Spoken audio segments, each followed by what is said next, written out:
no secret here on Stuff I Never Told You that I am a feminist. Y'all knew that, right? Only 10 seconds into the video and she's already talking about how stuff works and feminism.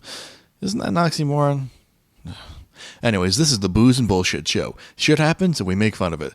And I can tell that we got some shit here that I kind of have to make fun of. So, stay tuned. I get a lot of questions from people asking how to talk about feminism or call out sexist behavior in their daily lives. You know, I always thought that was something that came natural to feminists, but, well, I guess they're always looking to be bigger cunts to guys, so...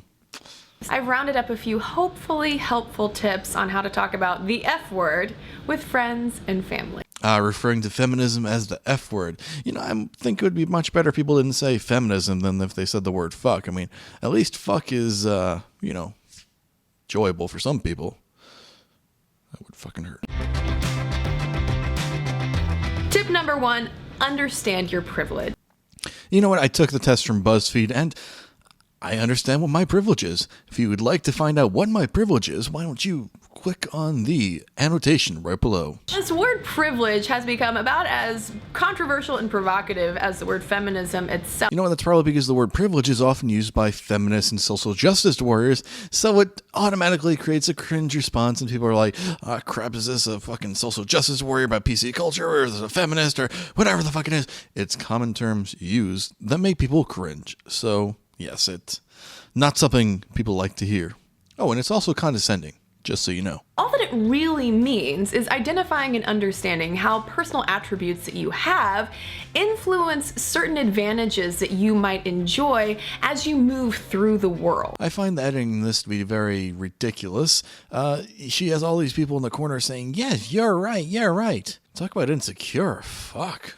See, my problem with privilege is it's all about how you feel, and the problem is, I can feel that you're discriminating against me, and of course, because you don't feel that way, that's all that matters, and it's all what you think the world is, so it's really internalized logic, which is just fucking mind-boggling how stupid you are. For instance, I am white, cisgender, heterosexual, and able-bodied. Depending on where I am and what's going on, society does bestow little bonuses based on those kinds of attributes. You know, I must have missed that patriarchy meeting where they handed out all these special, like, tuitions for people who are white and all these other special things that we get just for being white. No, really. But you guys talk about how, oh, well, people listen to your opinion because you're white and you have the majority. But you know what? Honestly, our opinions are not valued anymore based on this PC culture. The media has this narrative out there that all these black people are so oppressed and they're so oppressed, they're so oppressed, they're so oppressed, they're so oppressed. But nowadays, they don't seem to realize that the momentum has shifted and people of minority have more power than the majority. And it's quite ridiculous how bad it's gotten because it's all about, oh, well, this person feels oppressed. They need their safe space. They need this. They need that. It's ridiculous. It's gotten to the point where there are people at college campuses saying this isn't about an intellectual space. This is about creating a home, a safe place. It is not about creating an intellectual space. It is not. Do you understand that? It's about creating a home here. Are you fucking kidding me? What the fuck are these people even doing in the school still? They should be fucking kicked out for just being that fucking stupid. I mean, how do you get into college for that? Really? Understanding your own privilege is not meant to induce guilt for being who you are, rather to open your mind up to understanding how experiences for you are going to be different than the same experience and how it's processed for another person who might have different attributes from you. So basically what it's coming down to is you can't understand my life because you're not me. Okay, well, then can I just say the same thing about myself? I mean, you're a woman and you're a feminist, but you can't understand what it's like to be a man. So, unless you transitioned. The problem with this argument is that it's just so shallow and just so dismissive of anyone else's opinion. It's claiming to be inclusive, but it's the most exclusive thing that you can possibly be. Yeah, you can't understand their opinion, so therefore you have no opinion. Well, look, I fucking disagree with you, and I'm not allowed to say anything. It's just automatically assumed you just don't understand what you're saying. In other words, I think it's really important to understand what's going on inward before you start pointing fingers outward. You know what, she's right. She should put that finger inward and Hopefully I get to watch. Number 2, keep it simple. People like to misrepresent feminism as this list of rules and behaviors that you have to abide by. It just boils down to the social, political, and economic equality of all genders, period. Sorry to cut off your flow of your period there. Now, you may think that that's true, and you may believe that and all that shit, but the fact is, why is it that feminists are only concerned about issues helping women and not helping men? And when there's men's rights activists who are saying, hey, you know, there are some problems that men face that women don't. And the feminists are just saying, fuck you, fuck you. It's ridiculous that it's not about equality. It's about female supremacy. And I'm sorry that you can't see what the other people in your movement are doing, because that's what they want. And those are the people that are driving the ideas forward. They're selectively protecting women and not men. Tip number 3, lead by example. Put another way, be the change that you want to see. You know what? That's exactly what I'm doing. I want people to be calling out your bullshit everywhere you go. So, yes, I'm leading by that example. If you can live as a feminist, make feminist choices, be accepting of people, keep intersectionality and privilege in mind, then that's what makes the impression on people. Live a feminist lifestyle. Make feminist decisions. Feminist, feminist, feminist, feminist, feminist. You know, where have I heard that before? Oh, that's right. Live a Christian lifestyle. Make Christian decisions. Christian, Christian, Christian, Christian. Now, you see, the problem is what you're doing is you're taking everything that's good and associating that with your movement. Every decision you make, that's the feminist choice, that's the Christian choice, that's this choice, that's the Islamic choice, that's the fucking, I don't know, flying spaghetti monster choice, whatever fucking religious shit you do. It's the same fucking thing. Feminism is nothing more than a religion, and it's quite ridiculous that people can't see the parallels to it. It's an ideology, and you either agree with it or you're wrong. Tip number 4, look for opportunities of agreement. You know, like, I agree that men and women should be treated equally, but I just don't think that the actions of feminists reflect what they're saying. In the same way that I think feminists should fearlessly call out directly sexist behavior, I think we should also fearlessly call out situations and behaviors that we completely agree with. Okay, well, I agree with the idea that men and women should be treated equally, but the way that you implement it really isn't about equality. It's about supremacy for females and giving females special privileges that men just don't have. So, yeah, we agree on some points, but your execution, Identify things that are totally feminist and promoting inclusivity and gender equality. It could be something as simple as, say, a clothing brand opting to use more diverse models in its advertisement. well, nowadays it's kind of common to have black, Asian, whatever models of all different kind of ethnicities in your magazines, but the fact is, they're not going to have an 800-pound woman modeling bikinis because, quite frankly, women aren't going to buy it if they see it on there because it looks fucking disgusting.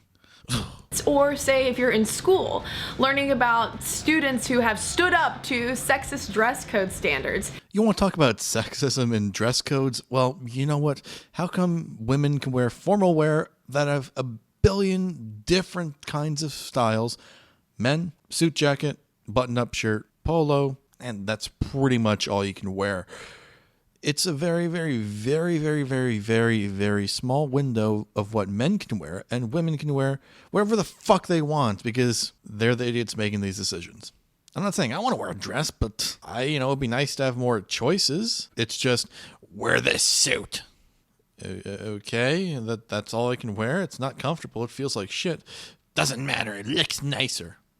Well, that's fucking subjective. Tip number 5, don't be afraid of the stereotype. A lot of people who have asked me this question about how to talk about feminism with friends say that they're scared of being misidentified as some kind of angry, hairy, man-hating monster.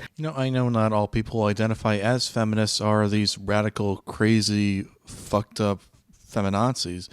But the problem is when you get your talking points from idiots like that, you're going to sound like an idiot too. So yes, we're going to be associated with these fucking weird, hairy, feminist, lesbian cunts. And that's just the way it is, because that's what people see. And those are the people that are heard the most because they're the most outspoken, ridiculous. That's just the way things are. Which is a complete fabrication of what feminism is and what feminists are. Just a complete fabrication, of course. You're just a white fucking privileged racist fucking male that doesn't stand for women's rights. One of the most effective things you can probably do to dismantle all of these negative stereotypes about feminism is to raise your hand and say, hey, I'm a feminist. Or you could just not associate yourself with a movement that has a stigma of being man-hating lesbians.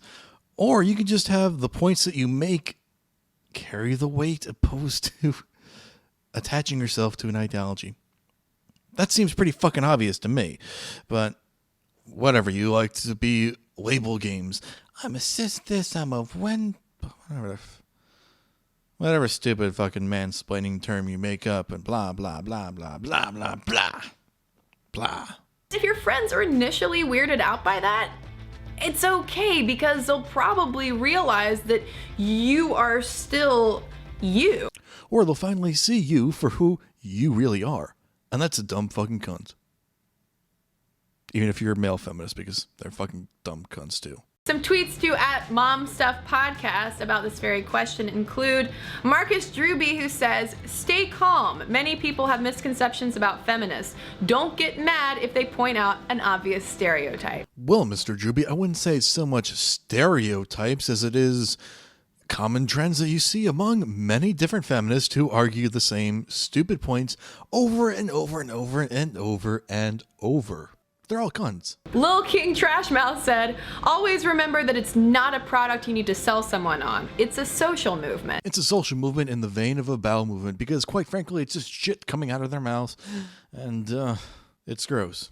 It makes me feel sick. Queen DeVry tweeted, also don't worry about sounding like a stereotype. Really, if they're friends and can't see you aren't one, that's their problem. And what if you just happen to fall into the stereotypes of all dumb feminists? Because you may not realize it, but you could be a dumb feminist too. Anyways, guys, that's the video. So what would you guys like to see me do next? I can do Being a Man in the Workplace by BuzzFeed, which is a really stupid fucking thing. I can do another follow-up to Yes, All White People. All white people are racist. Each and every one of them. Hey, I'm back, ready to attack, I'm back. He looks like a cross between Chris Tucker, Nathan Lane, and I guess Chris Rock because of the fucking anti-white stuff. I can also do If Men Got Insulted Like Women. No one takes the hot guy at work seriously. Or I can do this video of this non-binary freak. Whatever the fuck this is. I don't know. You guys can vote on it in a poll right over here. Or if you want, you can comment on it and I will basically do what the general consensus is because I'm a conformist that way. As you know, there's also tons of other videos that I've already done, such as The Real Truth of Women on YouTube. Also, I replied to Anita Sarkeesian's latest video, Body Language and the Male Gaze. Also, MTV snowflakes say why women's history is good and men's history bad.